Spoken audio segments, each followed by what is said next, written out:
Hi friends, welcome to Super Grads and welcome to the rapid revision of electric charges and fields.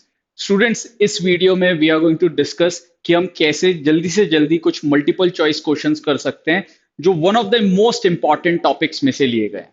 So let's start friends. Let's start with the first question.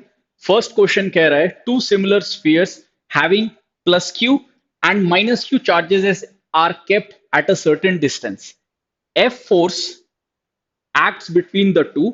If the middle, if at the middle of two spheres, another similar sphere having charge plus q is kept, then it experiences a force in magnitude and directions. So students जल्दी से इसका diagram बनाते हैं. तो हमारे पास दो charges हैं. We have got plus q and we have got another charge minus q. अगर हमें सेपरेशन नहीं दिया गया तो इसे अज्यूम कर लेते हैं हम. लेट्स से कि ये जो सेपरेशन है इट इज d और इनके मिडिल पॉइंट पे एक दूसरा चार्ज लिया गया है दैट इज प्लस क्यू. ये प्लस क्यू चार्ज है. फ्रेंड्स अगर ये मिडिल में है तो this distance is going to be d by two and similarly this distance is also going to be d by two. अब वो ये हमसे ये कह रहे हैं कि अगर पहले जो एक दूसरे के ऊपर ये फोर्स लगा रहे थे दैट मीन्स इसके ऊपर अट्रैक्टिव फोर्स लग रहा होगा. The force that was acting on plus q charge due to minus q was F. तो अगर इनके ऊपर फोर्स एफ लग रहा है तो हमें इसके ऊपर फोर्स कैलकुलेट करना है जो चार्ज सेंटर पे रखा हुआ है. तो सबसे पहले हम एक काम करते हैं. Let's try to write this force F. तो ये फोर्स एफ कैसे लिखा जा सकता है? फोर्स एफ लिखा जा सकता है यूजिंग कूलम्स लॉ. के Q1 Q2 that will be के क्यू स्क्वायर. मैं अभी सिर्फ मैग्नीट्यूड की बात कर रहा हूं.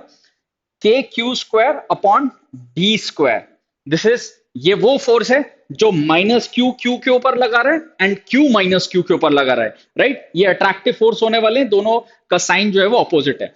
तो अब ये जो प्लस क्यू चार्ज है वो इस वाले प्लस क्यू चार्ज को रिपेल करेगा. ऑलराइट एंड कितने फोर्स के साथ रिपेल करेगा? तो लेट से कि हम इसे कह देते हैं F dash and we are going to write K Q square divided by d by 2 का स्क्वायर. So d by 2 का square means d square by 4. This will come out to be 4k q square by d square. तो दोस्तों क्या देख सकते हैं हम? ये जो अब ये जो फोर्स है ये जो हमारे पास आया f डैश ये वो फोर्स था जो प्लस q इसके ऊपर लगा रहता है. That is repulsive force. ये कितना आ रहा है? ये 4 टाइम्स ऑफ एफ आ रहा है. राइट एफ जो था वो के क्यू स्क्वायर बाई डी था और हमारा जो फोर्स आ रहा है वो 4k q square by d square है. दैट मींस हमारा जो ये वाला फोर्स है this is coming out to be 4 times of F. अब आप मुझे एक बात बताइए, अगर ये प्लस क्यू है और ये माइनस क्यू है, डिस्टेंस भी सेम है, तो ये भी इतना ही फोर्स लगाने वाला है इसके ऊपर. राइट क्योंकि डिस्टेंस भी सेम है एंड चार्ज का मैग्नीट्यूड भी सेम है. और क्योंकि ये नेगेटिव है ये पॉजिटिव है तो ये इसको अट्रैक्ट करने वाला है. तो यहाँ पे प्लस 4f और लिख दे हम. तो रिजल्टेंट फोर्स कितना हो जाएगा फ्रेंड्स? 8f हो जाएगा और किसकी तरफ होगा? माइनस क्यू चार्ज की तरफ होगा. तो हम देखते हैं क्या ऐसा कोई ऑप्शन है. तो 8f towards minus Q charge. तो C is the correct option. So let's move on now. And now we have got another question. When placed in a uniform field, a dipole experiences. जब एक electric dipole एक uniform electric field में place किया जाता है, जैसे मान लीजिए हमारे पास यहाँ पे यूनिफॉर्म इलेक्ट्रिक फील्ड है, यहाँ पे हमारे पास एक पॉजिटिव क्यू चार्ज है, यहाँ पे हमारे पास नेगेटिव क्यू चार्ज है. राइट तो इसके ऊपर इस डायरेक्शन में एक फोर्स लगेगा, this will be q E. इसके ऊपर इस डायरेक्शन में फोर्स लगेगा, this will also be q E. Right तो नेट फोर्स तो जीरो होने वाला है. Net force is going to be zero but net torque कुछ ना कुछ लगेगा. एंड आई होप गाइज आप लोगों को पता है नेट टॉर्क का फॉर्मूला क्या होने वाला है. नेट टॉर्क का फॉर्मूला होता है क्यू ई और इन दोनों के बीच का जो सेपरेशन है let say it is d, this angle is theta. तो ये जो डिस्टेंस हो जाएगा this is going to be d sine theta. Right so q E d sine theta. Although हमने ये चीज पूछी नहीं गई है मैग्नीट्यूड, हमें क्या पूछा गया है कि क्या एक नेट फोर्स लगेगा? नहीं नेट फोर्स नहीं लगेगा. क्या टॉर्क लगेगा? यस टॉर्क लगेगा. Both are net force and torque. नहीं, क्यों? नेट फोर्स नहीं लग रहा है. नीदर. तो ठीक है फिर B is the correct option. Alright तो let's move on. Then friends हमारे पास नेक्स्ट क्वेश्चन है. A charge Q is divided into two parts Q and Q minus Q. इसका क्या मतलब है? इसका ये मतलब है कि हमने पहले एक इनिशियली एक चार्ज लिया क्यू, फिर हमने उसको तोड़ दिया दो टुकड़ों में. एक को हमने बोला स्मॉल क्यू, और जो बचा हुआ हो जाएगा वो हो जाएगा capital Q minus small q. Then वो कह रहे हैं if the Coulomb repulsion between them when they are separated is to be maximum, the ratio of q upon q should be। अब दोस्तों इन तरीके के क्वेश्चंस को हम कैसे करेंगे? तो लेट सपोज कि हमने यहां पे रखा है q चार्ज स्मॉल q, और इससे हमने r डिस्टेंस के सेपरेशन पे हमने चार्ज रख दिया q माइनस q, और इन दोनों के बीच का जो रिपल्सिव फोर्स है, पहले हम उसको लिख लेते हैं। उस रिपल्सिव फोर्स को अगर हम लिखेंगे तो we are going to write something k q into q minus q whole upon are square. दोस्तों कूलम्स लॉ की मदद से हमने इसको लिख लिया है। Now they are saying that F should be maximum. अब हम यहाँ पे थोड़ी सा मैथमेटिकल कॉन्सेप्ट यूज करेंगे। देखिए एफ जो है, जो फोर्स है, वो किसके ऊपर डिपेंडेंसी शो कर रहा है? वो स्मॉल क्यू के ऊपर डिपेंडेंसी शो कर रहा है। क्यों? क्योंकि कैपिटल क्यू तो क्वेश्चन में दिया हुआ था, वो तो कांस्टेंट है, मतलब स्मॉल क्यू पे डिपेंड करेगा कि फोर्स कितना होने वाला है, राइट? लेकिन हम ऐसे ही हम तुक्का मार के इसको नहीं सॉल्व कर सकते। So what we are going to do is we are going to differentiate this equation. So let's differentiate. Let's write df upon d small q, and हम इसको किससे इक्वेट कर देंगे? जीरो से इक्वेट कर देंगे। क्यों? क्योंकि आप लोगों को पता है अगर फोर्स एक फंक्शन की तरह बिहेव कर रहा है, force is a function of small q, तो फोर्स मैक्सिमम और मिनिमम किन वैल्यूज पे होने वाला है? जब df अपॉन q, जब df बाई डी क्यू जो है वो जीरो होगा, that mean differentiation of force with respect to small q जो है वो जीरो होने वाला है। तो लेट्स डिफरेंशिएट दिस थिंग। हम इसको फर्दर कुछ इस तरीके से लिख सकते हैं। We are going to write it as K Q Q upon are square. मैंने इसको एक्सपैंड कर दिया है, K Q square upon are square. Alright friends, तो इसको डिफरेंशिएट करते हैं। सबसे पहले इसको डिफरेंशिएट करेंगे। यहाँ पे स्मॉल क्यू है वेरिएबल, बाकी सब कांस्टेंट है, तो we are going to get something like K Q upon are square.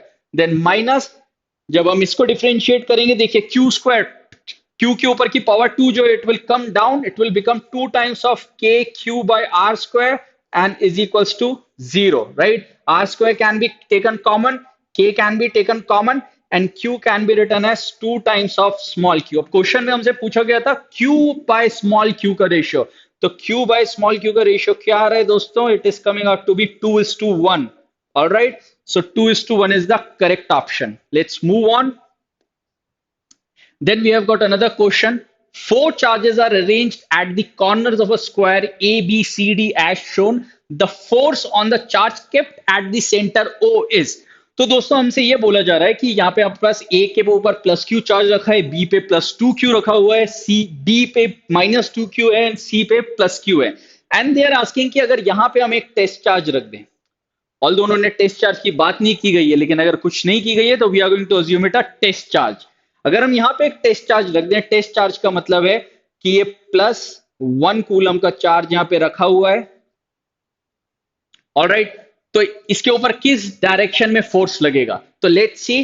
तो अगर हम इसके बारे में बात करें, 2q के बारे में बात करें, तो ये रिपल्सिव फोर्स लगाएगा यहाँ पे। So this is going to be the force due to the charge which is kept at vertex B, और D जो है वो नेगेटिव है, तो ये भी इसको अट्रैक्ट करेगा, राइट?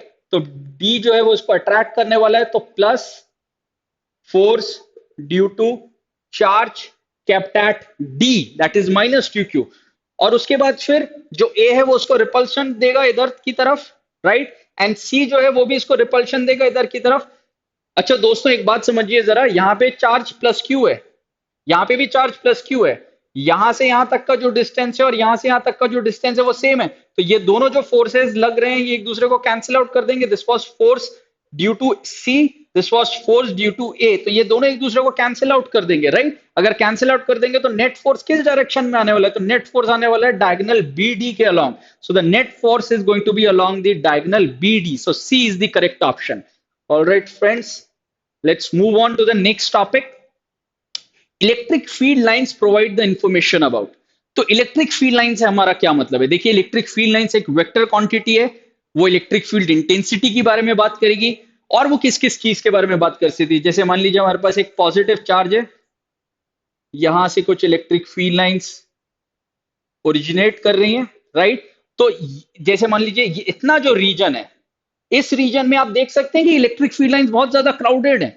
तो इलेक्ट्रिक फील्ड लाइंस अगर बहुत ज्यादा क्राउडेड है तो क्या मतलब है इस बात का? इसका मतलब ये कि यहाँ पे इलेक्ट्रिक फील्ड इंटेंसिटी बहुत ज्यादा है, राइट? एंड एक और बात कि अगर कहीं पे आपको कोई ये बोल दे कि एक मेरे पास यहाँ पे एक बॉडी है, मैं उसका पोलैरिटी आपको नहीं बता रहा हूँ, बट उससे ओरिजिनेट कर रही है इलेक्ट्रिक फील्ड्स, दैट मीन्स कि वो डेफिनेटली एक पॉजिटिव चार्ज है। तो चार्ज के बारे में भी इंफॉर्मेशन देता है, वो इलेक्ट्रिक फील्ड इंटेंसिटी के बारे में भी इंफॉर्मेशन देता है। जरा देखते हैं। तो फील्ड स्ट्रेंथ बिल्कुल देता है, डायरेक्शन दे रहा है, नेचर ऑफ चार्ज दे रहा है, that means all of these is the answer. Alright, easy question है इलेक्ट्रिक फील्ड को लेके। Let's move on. SI unit of permittivity of free space. Guys, what do we mean by permittivity of free space? जब आपने Coulomb's law पढ़ा है तब वहां पे आप एक फोर्स के बारे में बात करते हैं, that is electrostatics force of attraction और रिपल्शन, जहां पे आप लिखते हैं 1/4 पाई epsilon not, this is the proportionality constant. और जो चार्जेस के बीच में आप फोर्स को डिस्कस कर रहे हैं उनका magnitude and force is inversely proportional to the square of the separation. तो ये है परमिटिविटी। परमिटिविटी का मतलब होता है it is basically a physical quantity जो ये बताती है कि कोई मीडियम के अंदर इलेक्ट्रोस्टैटिक्स फील्ड्स किस तरीके से आगे मूव कर सकती हैं, राइट। तो यहाँ पे हम अगर परमिटिविटी के बारे में बात करें, परमिटिविटी को हम उस तरफ भेजें, हमारे पास क्या आ जाएगा? हमारे पास आ जाएगा 1/4 pi F Q1 Q2 upon are square. Guys Q1 Q2 का मतलब क्या है? Coulomb square. नीचे फोर्स है, फोर्स का मतलब पर न्यूटन, नीचे आर स्क्वायर भी है मतलब per metre square. And what about 4F? It is a constant.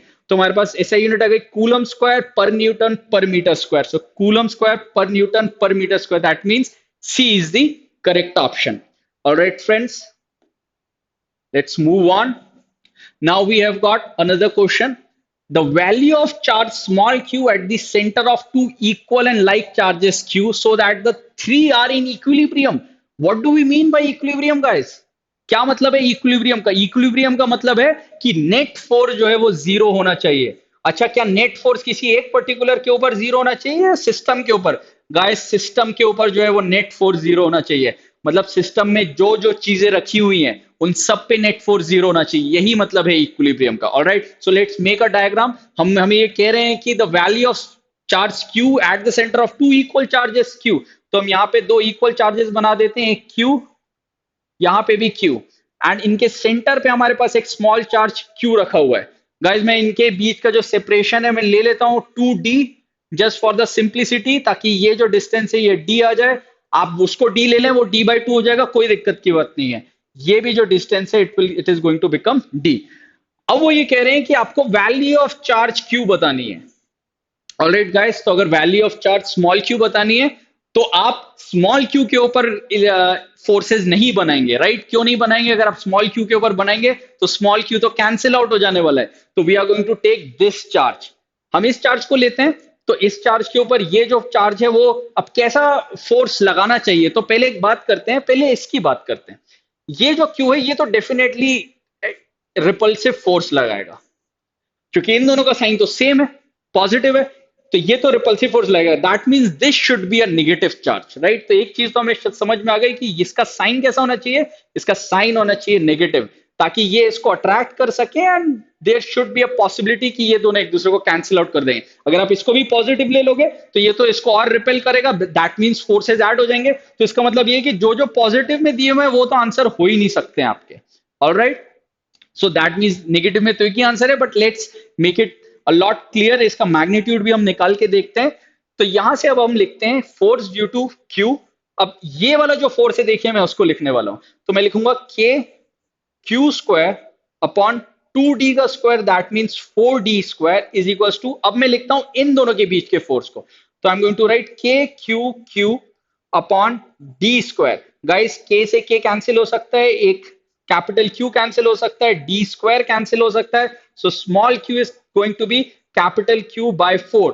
But sine कैसा होना चाहिए? साइन होना चाहिए negative, that means minus q by 4 should be the correct answer. Alright guys, so let's move on.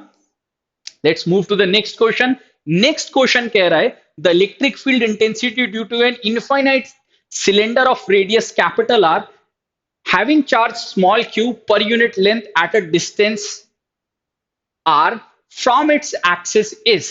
तो guys, आप इसका formula आप Gauss loss की मदद से आप निकाल सकते हैं। गॉस लॉ क्या रहता है?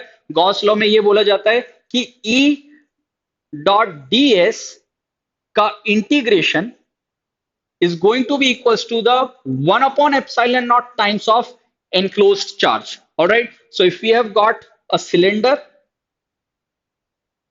let's suppose that we have got a cylinder like this and it is a long cylinder. That means ये यहाँ पे भी infinity को approach कर रहा है, यहाँ पे भी ये infinity को approach कर रहा है. All right. And now let's draw a Gaussian surface. तो Gaussian surface भी अपन कुछ एक cylinder ही assume कर लेते हैं.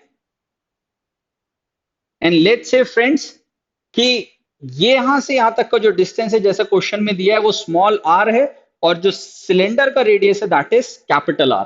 सो इलेक्ट्रिक फील्ड क्योंकि कांस्टेंट है we are going to take it out. ds पूरा जो कर्व्ड सरफेस एरिया वो कितना होने वाला है, वो होने वाला है 2 pi small r into L is equal to enclose charge को क्या लिख सकते हैं दोस्तों, एनक्लोज चार्ज को लिख सकते हैं लेट्स से इसकी सरफेस चार्ज डेंसिटी सिग्मा है, सिग्मा इंटू एरिया. ऑलराइट दोस्तों, तो सिग्मा इंटू एरिया लिखा जा सकता है. तो we have got enclose charge can be written as sigma upon area divided by epsilon naught. तो आप अगर अब जरा ध्यान से देखो तो this can be written as E is equal to sigma A upon 2 pi epsilon naught L into R. So आप क्या देख रहे हैं कि E किसके इनवर्सली प्रोपोर्शनल है, R के इनवर्सली प्रोपोर्शनल है. सो E जो है वो R के इनवर्सली प्रोपोर्शनल है. तो लेट्स से यहाँ पे हमारे पास कोई ऑप्शन है तो C is the correct answer. Alright friends, let's move on. So now we have got another question. The magnitude of electric field intensity is E. Electric field intensity E दे दी गई है.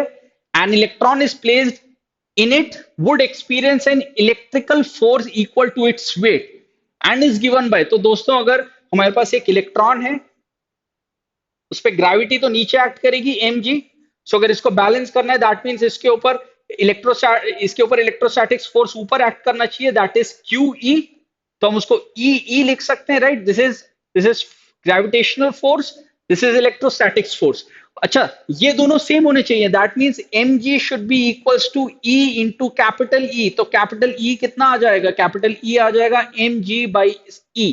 सो this is the magnet, this is going to be the magnitude of electric field. अगर आपसे कोई further इसमें पूछ ले कि आप बताएं कि इलेक्ट्रिक फील्ड का डायरेक्शन क्या होगा, तो दोस्तों आपको पता है कि जब इलेक्ट्रॉन के अगर फोर्स ऊपर लग रहा है दैट मींस इलेक्ट्रिक फील्ड जो है वो नीचे के डायरेक्शन में लग रही होगी. ठीक है, so that means mg by E is going to be the correct answer. So let's move on guys. So this is going to be the last question for today's video. So let's see. Consider 3 point objects P, Q and R. P, Q repel each other. कह रहा है कि P और Q एक दूसरे को repel कर रहे हैं. मतलब पॉसिबिलिटीज क्या क्या हो सकती है दोस्तों, या तो ये पॉजिटिव, ये पॉजिटिव, ये नेगेटिव, ये negative. While P and R attract, और P और R अट्रैक्ट कर रहा है दैट मींस या तो ये पॉजिटिव, ये नेगेटिव, ये नेगेटिव, ये पॉजिटिव. फिर कह रहा है what is the nature of force between Q and R. तो दोस्तों अगर P और Q एक दूसरे को रिपेल कर रहे थे और P और R एक दूसरे को अट्रैक्ट कर रहे हैं, सो दैट मींस जरूर R और Q जो है वो एक दूसरे को अट्रैक्ट करने वाले हैं. तो कैसा फोर्स होने वाला है, it will be an attractive force. Alright, so guys I hope आप लोगों को एक रैपिड रिवीजन काफी बेनिफिशियल लगा होगा. हमने कोशिश की कि सबसे जो इंपॉर्टेंट क्वेश्चंस फ्रेम किए जा सकते हैं उनसे हमने कुछ टॉप 10 क्वेश्चंस निकाले एंड हमने उनको रैपिडली सॉल्व करने की कोशिश की. So thank you so much guys, take care, bye bye.